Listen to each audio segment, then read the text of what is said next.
Okay, so we're going to talk about water pollution here with chapter 18. Big things I want you guys to remember.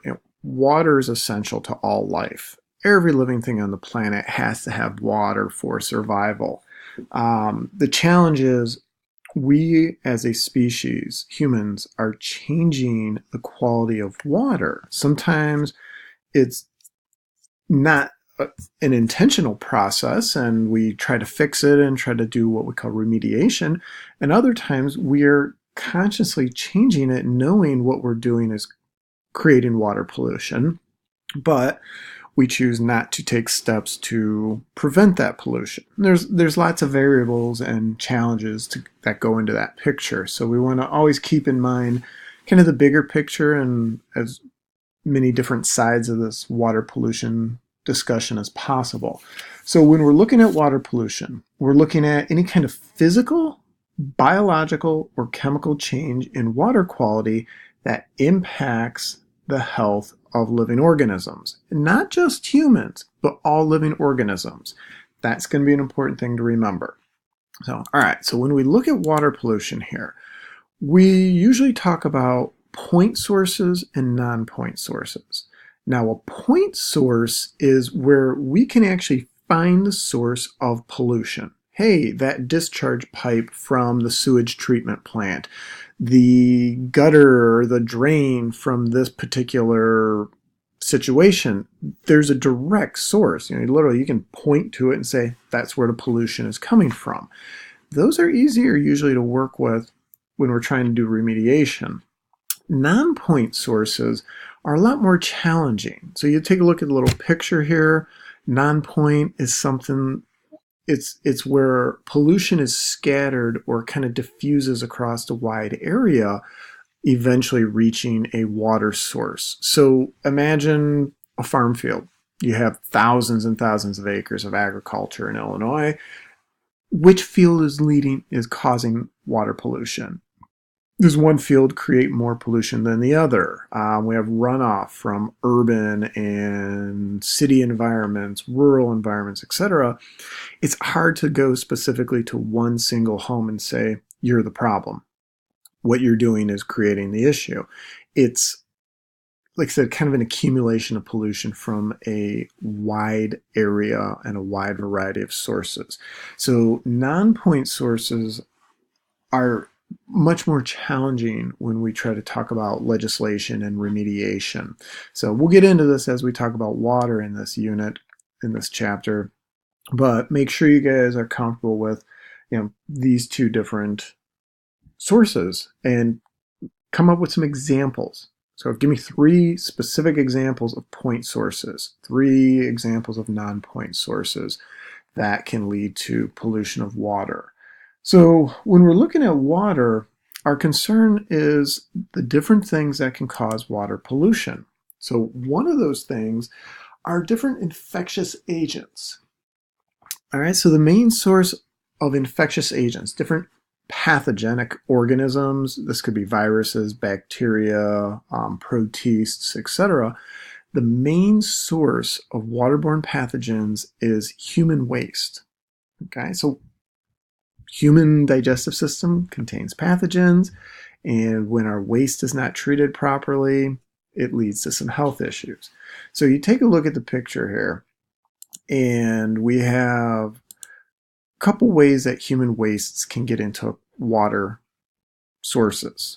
One way is, well, we're out hiking, we're camping, and we're out in the woods and we have to go, so we go. That sits in the woods, and then it washes into a stream, it goes into a nearby body of water, etc.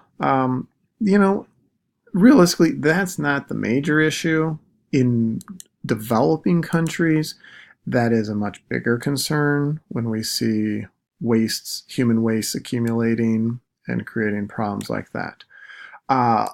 In the developed country, our issue or our bigger concern is when we look at waste treatment plants, sewage treatment plants. And it's not that the plants aren't doing their job and they're not dumping directly into the streams and rivers nearby.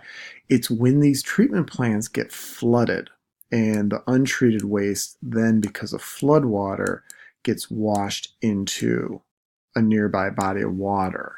So we talked about the flood in Petersburg a couple years ago. Well, our sewage treatment plant basically overflowed and flooded into the Sangamon River.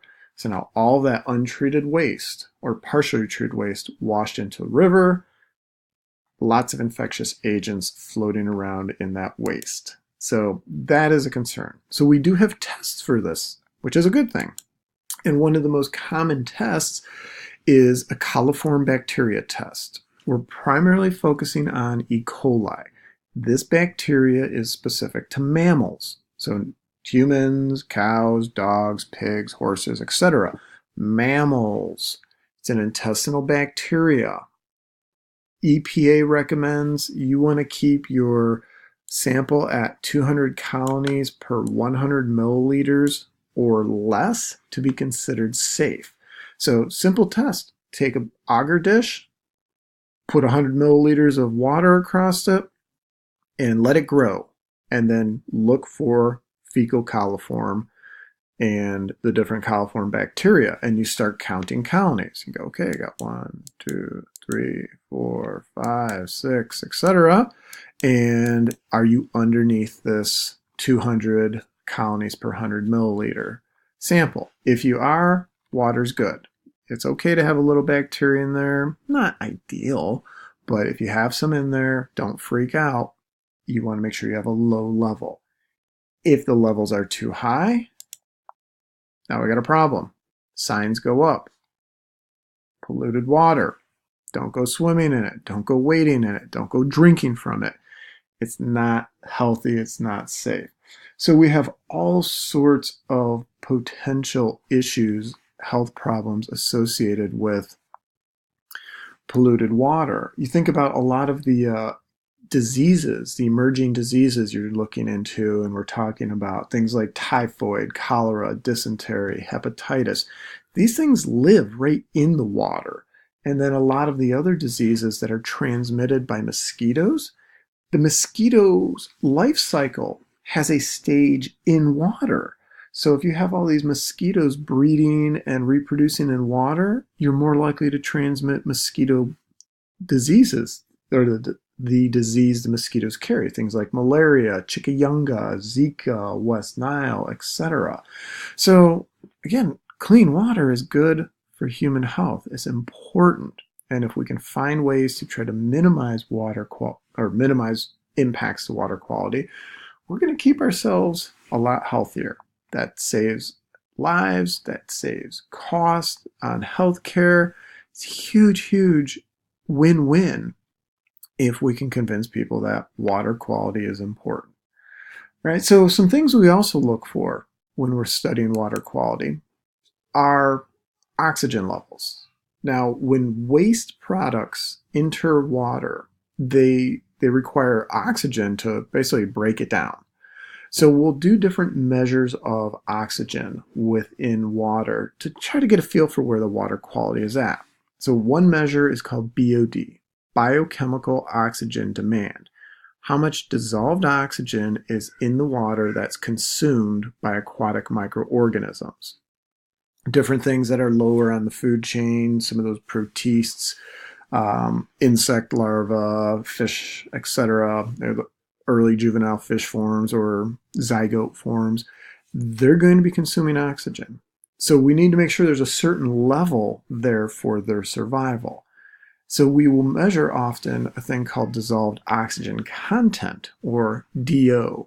This is just how much oxygen is in that body of water. Now, keep in mind, DO levels change. These things change seasonally based on temperature, based on the environment, based on the season you're looking at. DO levels can change on us. And that's part of a natural system. It's okay to see those levels change.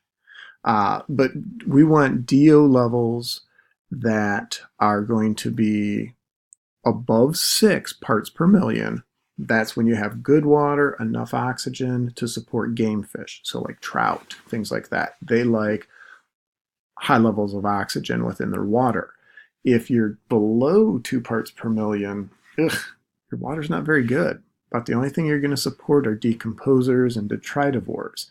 Fish-wise, you might get some carp and catfish, but you're not going to get a lot of healthy fish when you have low levels of oxygen within your water. So those game fish, again, we need high levels of oxygen. So if we have waste product in the water that's actually sucking out the oxygen as it's going through decomposition, that can compromise the water quality of your ecosystem, which then compromises what kind of fish you may have in it.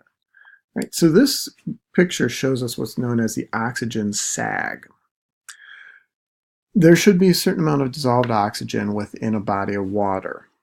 So, hey, everything here in this area is clean. You got a lot of dissolved oxygen.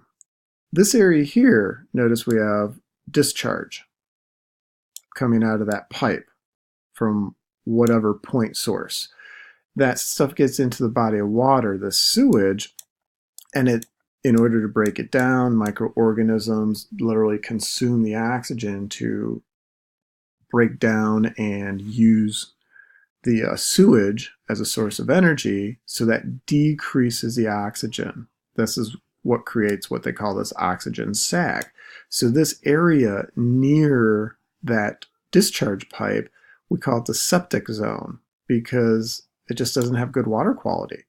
And then as you get further away, moving further away from the septic zone, let's get out here, oxygen levels come back up, fish populations come back, and then you get further away into what they call the clean zone. So you got clean zones, a clean zone before the discharge pipe, a clean zone far enough away from the discharge pipe to get the oxygen levels back up, and then you got that in-between area. So if you're fishing on a lake and there's a discharge pipe, don't fish near it. You're probably not going to have good fishing because the oxygen levels are not as good near those discharge pipes if they're dumping different types of pollutant into the body of water. But diffusion, by the time you move, it could be hundreds of yards away from that discharge pipe, diffusion has reduced the concentration of the pollutant, so that way your fish populations and your dissolved oxygen content can get back to a normal, happy level. Okay? But if the discharge pipe continuously produces discharge and there's a lot of it, the size of the septic zone we will see will start to grow, and your septic zone may get larger and larger over time, and eventually, depending on the body of water you're looking at, it can collapse the body of water. So this is what we see happening, unfortunately, when we get into this thing called eutrophication. Now, this is a natural process. Eutrophication is natural, happens. It's just part of successional change in bodies of water. The speed of eutrophication right now is the major concern. That is what we're seeing as a huge problem. So eutrophication is when you have an increase in nutrient load in a body of water. So more nutrients means the producer base gets larger. Your producer base gets larger. This supports more producers, more consumers, more consumers. Seems like everything should be good. Yay! But when this happens too quickly, it leads to a collapse of an ecosystem. So this green over here, this is the indication eutrophication is happening in this pond or in this lake, stream, etc. So think about in Illinois, when you're driving around the Midwest and you go past a farm pond in April, you can see all the water. But sometimes by May, June, July, it's starting to get green and we call it scumming over. It's because of eutrophication. And then towards fall, these levels start to collapse and it leads to a huge problem. So it's not a matter of is eutrophication happening? The concern is the speed at which eutrophication is occurring. That is the problem. So we'll talk about that in the next lecture and take a look at what's going on in Florida with eutrophication and these toxic tides and huge ecological issues happening in Florida right now. All right, see that in the next lecture.